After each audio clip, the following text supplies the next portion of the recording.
और आज हम एक ऐसे टॉपिक पे बात करने वाले हैं जो सुनने में तो भारी लगता है, लेकिन असलियत में बहुत ही मजेदार है। Machine learning. आप सोच रहे होंगे कि ये मशीन लर्निंग क्या भला है, तो घबराइए मत दोस्तों। इस वीडियो में हम मशीन लर्निंग को बहुत ही आसान भाषा में समझेंगे। हम जानेंगे कि कंप्यूटर कैसे सीखते हैं, और वो भी बिना प्रोग्रामिंग के। अगर आप भी जानना चाहते हैं कि ये सब कैसे होता है, तो वीडियो के अंत तक बने रहिएगा। हम मशीन लर्निंग के टॉप 10 एल्गोरिदम्स के बारे में जानेंगे जो आज दुनिया भर में इस्तेमाल हो रहे हैं। चलिए दोस्तों, सबसे पहले बात करते हैं सुपरवाइज्ड लर्निंग की। मान लीजिए आप एक नया मोबाइल फोन खरीदना चाहते हैं। आप क्या करेंगे? ऑनलाइन रिव्यूज देखेंगे, अपने दोस्तों से पूछेंगे, यानी पहले से मौजूद जानकारी के आधार पर अपना फैसला लेंगे। सुपरवाइज्ड लर्निंग भी कुछ ऐसी ही है। इसमें भी हम कंप्यूटर को सिखाते हैं, जैसे एक टीचर अपने स्टूडेंट्स को सिखाता है। इसमें हम कंप्यूटर को ढेर सारा डेटा देते हैं और साथ ही साथ बताते हैं कि कौन सा डेटा किस चीज से जुड़ा है। यह डेटा कई प्रकार का हो सकता है, जैसे टेक्स्ट, इमेज या फिर ऑडियो। जैसे हम कंप्यूटर को हजारों बिल्लियों और कुत्तों की तस्वीरें दिखाएंगे और हर तस्वीर के साथ बताएंगे कि यह बिल्ली है या कुत्ता। इस तरह कंप्यूटर सीखता है कि बिल्लियों और कुत्तों में क्या अंतर है। अब जब हम कंप्यूटर को एक नई तस्वीर दिखाएंगे, तो वो पहले से सीखे हुए डेटा के आधार पर बता पाएगा कि ये तस्वीर बिल्ली की है या कुत्ते की। यह प्रक्रिया बहुत ही तेज और सटीक होती है। ये तो हुआ एकदम सिंपल उदाहरण, लेकिन असलियत में सुपरवाइज्ड लर्निंग का इस्तेमाल बहुत सारे कामों के लिए होता है, जैसे कि भाषा अनुवाद, आवाज पहचान और भी बहुत कुछ। जैसे कि स्पैम ईमेल फिल्टर करना, जिससे आपके इनबॉक्स में अनचाही ईमेल्स ना आए, बीमारियों का पता लगाना, जिससे डॉक्टर सही समय पर सही इलाज कर सकें, और भी बहुत कुछ। तो अगली बार जब आप कोई फिल्म देखें और नेटफ्लिक्स आपको नई फिल्म सुझाए, तो समझ लीजिए कि पीछे सुपरवाइज्ड लर्निंग का कमाल है। यह तकनीक हमारे जीवन को और भी आसान और स्मार्ट बना रही है। अब बात करते हैं अनसुपरवाइज्ड लर्निंग की। इसमें कंप्यूटर को कोई टीचर नहीं होता, कोई गाइड नहीं होता। यहां कंप्यूटर को खुद ही डेटा में छुपे हुए पैटर्न्स और रिश्तों को ढूंढना होता है। यह एक बहुत ही रोचक प्रक्रिया है। मान लीजिए आपके पास बहुत सारे सिक्के हैं, लेकिन आप नहीं जानते कि कौन सा सिक्का किस देश का है। यह एक आम समस्या हो सकती है। अगर आप यह काम कंप्यूटर से करवाना चाहें, तो आप अनसुपरवाइज्ड लर्निंग का इस्तेमाल कर सकते हैं। यह तकनीक बहुत ही उपयोगी साबित हो सकती है। कंप्यूटर सिक्कों के साइज, वजन और डिजाइन को देखकर खुद ही उन्हें अलग अलग समूहों में बांट देगा। यह प्रक्रिया बहुत ही सटीक और तेज होती है। हो सकता है कि वो सारे भारतीय सिक्के एक साथ रखे, सारे अमेरिकी सिक्के एक साथ, और बाकी सब अलग। यह सब बिना किसी मानवीय हस्तक्षेप के होता है। अनसुपरवाइज्ड लर्निंग का इस्तेमाल मार्केट सेगमेंटेशन, धोखाधड़ी का पता लगाने और नए प्रोडक्ट्स डेवलप करने जैसे कामों के लिए होता है। यह तकनीक विभिन्न उद्योगों में क्रांति ला रही है।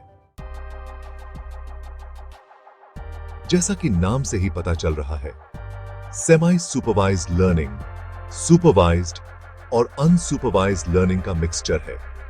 यहां कंप्यूटर को थोड़ा बहुत डेटा तो लेबल किया हुआ मिलता है, लेकिन बाकी डेटा अनलेबल्ड होता है। मान लीजिए आप फेसबुक पे हैं और आपकी फ्रेंड लिस्ट में 1000 लोग हैं, लेकिन आपने सिर्फ 100 लोगों की तस्वीरों को उनके नाम के साथ टैग किया है। अब फेसबुक क्या करेगा?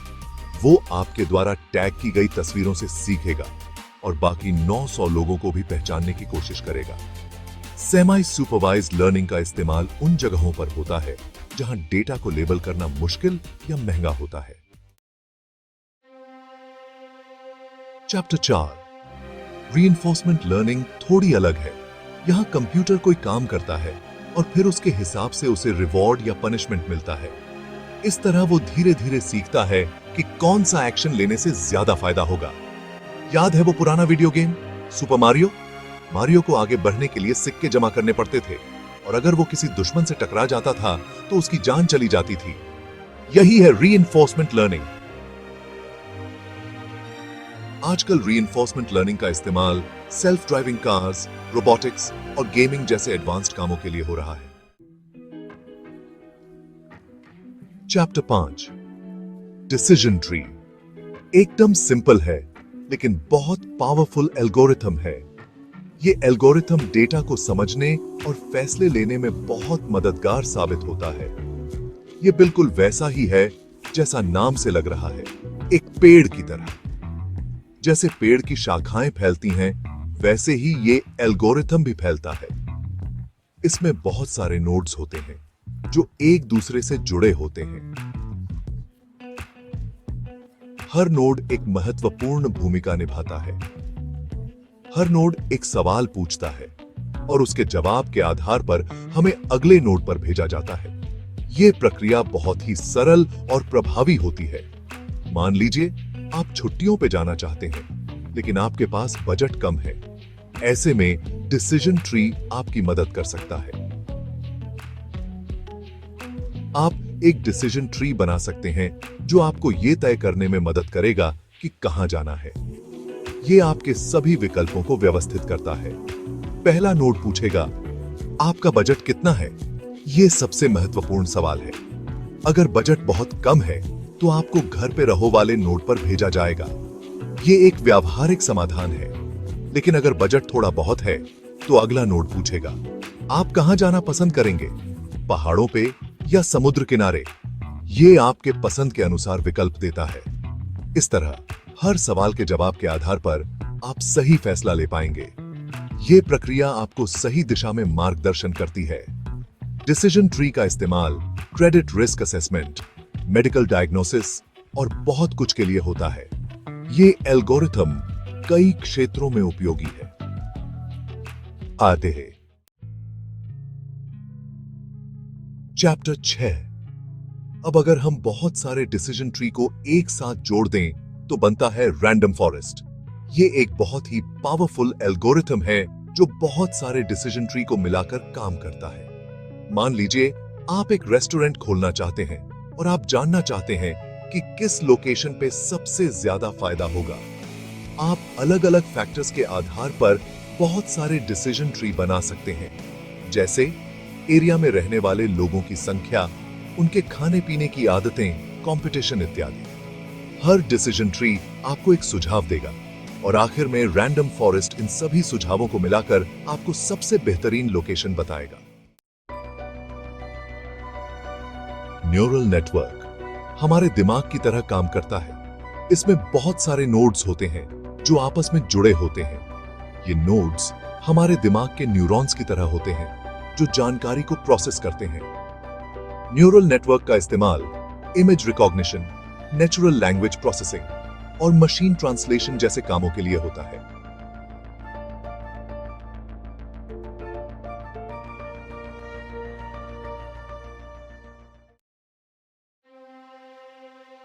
सपोर्ट वेक्टर मशीन का इस्तेमाल डेटा को अलग अलग कैटेगरी में बांटने के लिए होता है।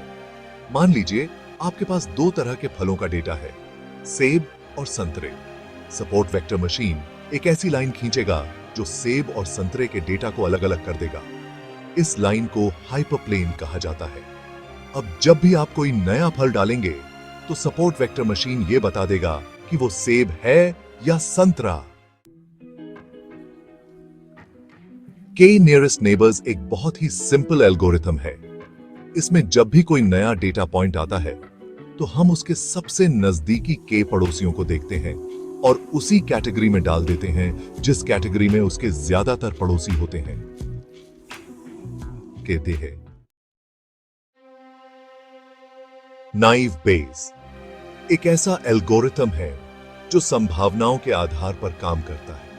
यह मानता है कि हर फीचर एक दूसरे से स्वतंत्र है। मान लीजिए आप ये जानना चाहते हैं कि कल बारिश होगी या नहीं। नाइव बेस एल्गोरिथम मौसम के अलग अलग फीचर्स को देखेगा, जैसे तापमान, हवा की गति और आर्द्रता। फिर ये इन फीचर्स के आधार पर यह बताएगा कि कल बारिश होने की कितनी संभावना है।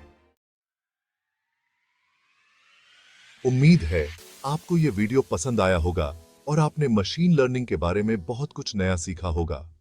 अगर आपको ये वीडियो पसंद आया तो इसे लाइक और शेयर जरूर करें और ऐसे ही और भी मजेदार वीडियोस के लिए हमारे चैनल को सब्सक्राइब करना न भूलें। अगले वीडियो में मिलते हैं एक नए टॉपिक के साथ। तब तक के लिए नमस्ते।